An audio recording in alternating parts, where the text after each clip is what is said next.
जय हिंद दोस्तों, स्वागत है आपका आपके अपने यूट्यूब चैनल मैथ मॉनिटर में।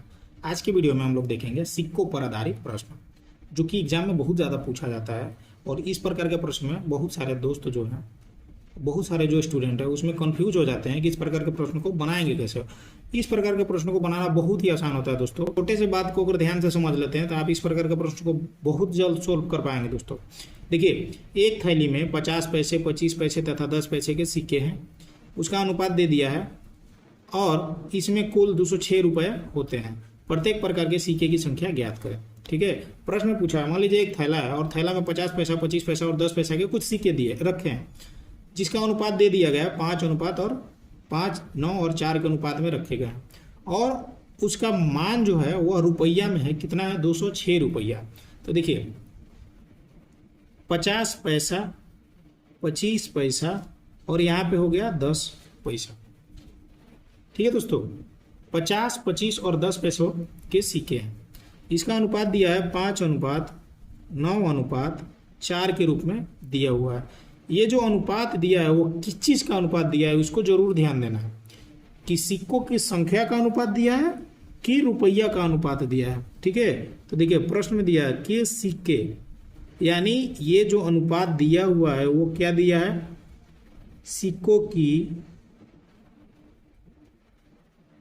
सिक्कों की संख्या का अनुपात दिया हुआ है दोस्तों। ठीक है, तो देखिए अब इसको हम लोग बनाते हैं। बनाने का तरीका बहुत ही आसान है। यहाँ पे जो मान दिया हुआ है वो किस चीज़ में दिया हुआ है दोस्तों? रुपया में। अगर यहाँ पे मान रुपया में दिया है तो इन सबको हम लोग क्या करेंगे? ये सिक्कों की संख्या दिया हुआ है तो इसको हम लोग क्या करेंगे? रुपया में पहले बदलेंगे। अगर यहाँ पे सिक्कों की संख्या दिया रहता तो हम लोग इसको रुपया में नहीं बदलते, डायरेक्ट इसमें और इसमें गुणा करके लिख देते हैं। ठीक है, लेकिन यहाँ पे कुछ अलग दिया हुआ है। क्या दिया हुआ है? यहाँ पे दिया हुआ है कि 206 रुपया है, यानी ये जो अनुपात है ये अनुपात दिया है सिक्कों की संख्या का। लेकिन इसको हम लोग सबसे पहले क्या में बदलेंगे? रुपया में बदलेंगे, तब जाके इसका मान उसके मान के बराबर होगा। तो देखिए, ये इसको रुपया में बदलने के लिए क्या करेंगे?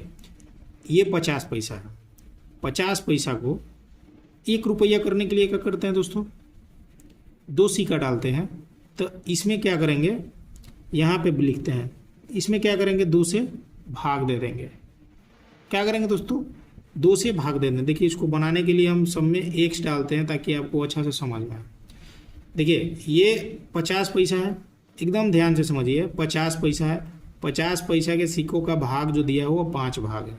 ठीक है, तो मैंने बोला कि यहाँ पे सिक्कों की संख्या का अगर अनुपात दिया रहेगा और ये मान रुपया में दिया है तो हम इसको रुपया में बदलेंगे। तो रुपया में बदलने के लिए क्या करते हैं? बहुत ही आसान है। 50 पैसा को 1 रुपया में बदलने के लिए क्या करते हैं? 50 पैसा का 2 सिक्का डालेंगे तो 1 रुपया हो जाएगा। ठीक है, तो ये 5x हो गया और इसको 2 से भाग दे देंगे। ठीक, अब देखिए यहाँ पे 9x है, 9x लिख देंगे और इसको किससे भाग देंगे दोस्तों? रुपया में बदलने के लिए 25 पैसा के कितना सिक्का मिलाएंगे तो 1 रुपया होगा? 4 सिक्का, तो हम इसको 4 से भाग दे देंगे। और ये जो मान निकल रहा है अभी सब रुपया में निकल रहा है। फिर यहाँ पे जो निकलेगा ये क्या आएगा? 4x है, 4x लिख देते हैं। उसके बाद देखिए अब क्या करेंगे? ये जो है 4x, 10 पैसा का कितना सिक्का मिलाएंगे कि 1 रुपया होगा दोस्तों, यानी 10 सिक्का। तो हम लोग बटा में क्या कर देंगे? 10। ठीक, सिंपल। अब यह जो अनुपात आया, यह अनुपात आ गया रुपया का अनुपात। ये जो अनुपात आ गया अब रुपया का आ गया। तो देखिए सब टोटल रुपया मिला के कितना है? 206 रुपया। तो इन सबको क्या कर दीजिए? आपस में जोड़ दीजिए। ये हो जाएगा 5x/2 plus 9x/4 plus 4x/10 बराबर 206 रुपया। ठीक, अब देखिए अब इसी को सोल्व कर दीजिए, इसका मान आ जाएगा। ठीक है, तो देखिए इन सब का अगर हम एलसीएम निकालते हैं, इसका एलसीएम निकालेंगे दोस्तों तो कितना होगा?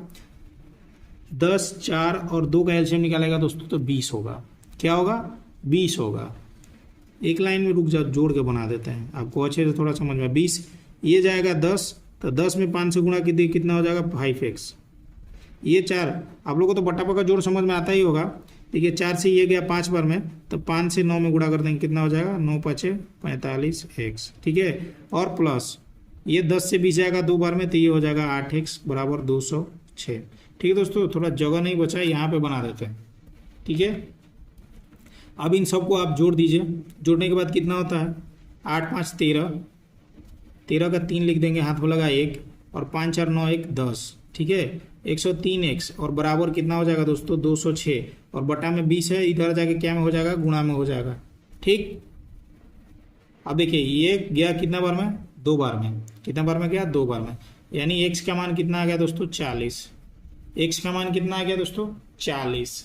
तो क्या पूरा प्रत्येक प्रकार के सिक्कों की संख्या पूछ रहा है, तो पहला प्रकार के सिक्का कितना है 5x, और x का मान कितना आ गया दोस्तों 40, तो ये कितना हो जाएगा 200। ऑप्शन नंबर में देखेंगे 200 कहाँ है, यानी ऑप्शन नंबर बी है क्या, सही है। नहीं है, इसको भी मिला लीजिए, ये हो गया 9x, x का मान आ गया 40, 9 में 40 से गुणा करेंगे 360। ठीक है, यानी ऑप्शन नंबर बी सही है। ठीक है दोस्तों, अगर इस प्रकार के प्रश्न में आपको थोड़ा भी डाउट है, एक और प्रश्न को देखते हैं, ताकि आपके जो भी सारे डाउट है वो सारे डाउट क्लियर हो जाएंगे दोस्तों।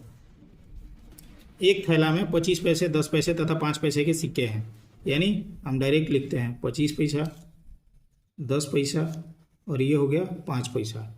ठीक है, सिक्का है, और सिक्कों का अनुपात दिया है। सिक्कों का अनुपात 1:2:3 के रूप में दे दिया है। ये जो अनुपात दिया हुआ है वो किस चीज़ का दिया है दोस्तों, सिक्कों की संख्या का अनुपात दिया हुआ है। ठीक है, अब हम लोग इसके आगे देखते हैं क्या दिया है। अगर कुल मान 30 रुपया है, देखिए ये जो अनुपात दिया है वो सिक्कों की संख्या का अनुपात दिया हुआ है, लेकिन हमारा यहाँ पे जो मान दिया है वो किस चीज़ में दिया है, रुपया में। तो सबसे पहले हम लोग सिक्कों की संख्या को क्या करेंगे, रुपया में बदलेंगे। सब में x लगा दीजिए ताकि थोड़ा समझना आसान हो जाए। ठीक, देखिए ये सिक्कों की संख्या का अनुपात दिया हुआ है, इसको हम लोग सबसे पहले क्या करेंगे, रुपया के अनुपात में बदलेंगे, तब इसके मान के बराबर होगा। तो देखिए ये हो जाएगा x, एक x लिखते हैं, और इसको रुपया में बदलने के लिए क्या करते हैं दोस्तों, रुपया में बदलने के लिए बहुत आसान है। क्या करते हैं, यहाँ पे देखिए 25 है, 25 पैसा है, तो रुपया में बदलने के लिए 25 पैसा का कितना सिक्का लेंगे कि 1 रुपया के बराबर होगा, 4, सिंपल 4 से भाग दे देंगे। ठीक है, और यहाँ पे है 2x लिखेंगे। इसको रुपया में बदलने के लिए क्या करेंगे, 10 पैसा है, 10 पैसा का मान दिया है 2x, तो 10 पैसा, कितना 10 पैसा का सिक्का मिलाएंगे कि 1 रुपया होगा दोस्तों, आपको पता है कि 10 सिक्का मिलाने से हो जाएगा 1 रुपया, 10 से भाग दे देंगे। यहाँ पे 3x बटा में क्या करेंगे, 5x का मान, माने 5 पैसा का मान दिया है कितना 3x। ठीक है, यानी 5 पैसा का भाग कितना है 3, तो 5 पैसा का कितना सिक्का मिलाएंगे दोस्तों कि 1 रुपये के बराबर होगा, 20 सिक्का, 20 से भाग दे देंगे, सिंपल। अब यह जो मान आया ये आ गया रुपया में, रुपया का अनुपात आ गया। ये किस चीज़ का अनुपात आया दोस्तों, रुपया का अनुपात आ गया। सिंपल इस सबको आप क्या कर देते हैं, जोड़ दीजिए। क्या कर दीजिए, जोड़ दीजिए। यहीं पे हम जोड़ देते हैं, सबको क्या कर दीजिए, जोड़ दीजिए। जोड़ने का मान जो आ गया वो 30 रुपया के बराबर आ गया। जोड़ने का मान जो आया वो 30 रुपया के बराबर आ गया। ठीक है, तो ये जोड़ने के बाद कितना आ गया दोस्तों, इसका रेशियो निकालिए, ये हो जाएगा 20, 4 से 20 जाएगा 5 बार में, तो ये 5x हो गया। फिर प्लस 10 से 20 जाएगा 2 बार में, 2 से 2 में गुणा हो गया, ये हो जाएगा 4x, और फिर प्लस 20 से 20 जाएगा 1 बार में, तो ये हो जाएगा 3x, और बराबर ये सब मान किसके बराबर है, 30 रुपया के बराबर है। ठीक है, तो ये इसको भी यहाँ पे बनाना पड़ेगा, 30 रुपया के बराबर है। ये सब अब रुपया में मान निकल रहा है, सिक्का वाला संख्या से, सिक्का वाला संख्या का अनुपात से हमको मतलब नहीं है, रुपया में मान निकाल लिए। तब देखिए 5 4 कितना हो गया 9, और 9 3 12, कितना हो गया दोस्तों 12x, और बराबर कितना हो गया 30 गुणे कितना हो गया 20, बटा वाला है इधर जाकर गुणा में हो जाएगा। अब देखिए 6 से इसको कटा दीजिए, 6 से जाएगा ये 6 दूनी 12, और ये जाएगा 5 बार में, 6 5 30, फिर 2 से ये 20 कटेगा 10 बार में, यानी x का मान कितना आ गया दोस्तों 50। x का मान कितना आ गया 50। प्रश्न में पूछ रहा है तो 5 पैसों की सिक्कों की संख्या क्या है, यानी 5 पैसा के सिक्कों की संख्या का मान कितना दिया है 3 अनुपात यानी 3x। तो ठीक है, तो 5 पैसे के सिक्कों की संख्या कितने हैं 3x, 3 और x का मान आ गया 50, तो ये गुणा कर देंगे, ये आ जाएगा दोस्तों 150। ठीक है, ऑप्शन नंबर सी। ठीक है दोस्तों, देखिए बनाना कितना आसान है। अगर आप लोग अच्छे से समझ आते तो सिक्का वाला प्रश्न को आप फटाक से बना देंगे। इसको सोल्व करना बहुत आसान होता है। देखिए एक और प्रश्न को देखते हैं। देखिए 130 रुपये की राशि में 50 पैसे, 10 पैसे तथा 5 पैसे के समान सिक्का है, तो प्रत्येक प्रकार के सिक्कों की संख्या कितनी है। ठीक है, देखिए सिक्का क्या दिया है, 50 पैसा, 10 पैसा और ये दिया हुआ है 5 पैसा। ठीक है दोस्तों, तो प्रत्येक प्रकार के सिक्कों की संख्या समान है। देखिए यहाँ प्रश्न में दिया हुआ है सिक्कों की संख्या जो है वो समान है, यानी सबका मान क्या है, समान अनुपात में है। क्या लिख दिए, समान अनुपात में लिख दिए। और ये हो गया क्या, सिक्कों की संख्या का अनुपात दे दिया है। ठीक है दोस्तों, अब देखिए और इसका मान जो दिया वो 130 रुपया में दिया है, तो ये जो एक्स का मान निकला वो क्या है, सिक्कों की संख्या का मान दिया हुआ है अनुपात के रूप में। तो इसको रुपया में हम लोग बदलेंगे। आप लोगों को भी पता है रुपया में बदलना कितना आसान है। रुपया में बदलने के लिए क्या करते हैं, ऊपर में एक्स और ये 50 पैसे का कितना सिक्का मिलाएंगे, 1 रुपया होगा 2 सिक्का, अनुपात डालेंगे, ये हो जाएगा कितना, एक्स बटा में 10 पैसे का कितना सिक्का मिलाएंगे, तो 1 रुपया होगा 10 सिक्का, यहाँ पे एक्स है और बटा में 5, बटा में क्या लिखेंगे, बटा में 5 पैसे का कितना सिक्का मिलाएंगे दोस्तों, 1 रुपया होगा 20। ठीक है, अब सिंपल इन सबको क्या कर दीजिए, जोड़ दीजिए। जोड़ने के बाद जो मान आया है, क्या आया है, 130 रुपया, यानी 130 रुपया, ये सब रुपया को मिलाने के बाद 130 रुपया आता है। ये जो निकला है ये रुपया के रूप में निकल गया। अब देखिए सबका रेशियो निकालिए, रेशियो निकालिएगा तो हो जाएगा दोस्तों 20, 2 से 20 गया 10x, 10 से 20 गया 2x, 20 से 20 गया एक बार में x बराबर 130। अब देखिए इन जोड़िए, 10 2 12 1 13, 13x बराबर 130 और ये 20 बटा में इधर जाके क्या हो जाएगा दोस्तों, गुणा में, ये गया एक बार में, ये हो गया 10 और 10 में 20 से गुणा कर दीजिए, कितना हो जाएगा दोस्तों, 200। ठीक है, यानी एक का मान कितना आ गया दोस्त, एक एक्स का मान कितना आ गया दोस्तों, 200। तो सिक्कों की संख्या कितनी है, यहाँ देखिए समान सिक्का है, क्या है, समान सिक्का है, तो सिक्कों की संख्या कितनी आ गया, 1, यानी ऑप्शन नंबर बी। मैं आशा करता हूँ आप लोगों को वीडियो अच्छा लगा हो। अगर मेरा समझाने का तरीका अच्छा लगा हो तो प्लीज़ एक लाइक करें तथा अपने दोस्तों के साथ भी इसे शेयर जरूर करें दोस्तों। फिर मिलते हैं नेक्स्ट वीडियो में इसी प्रकार के प्रश्नों को लेकर।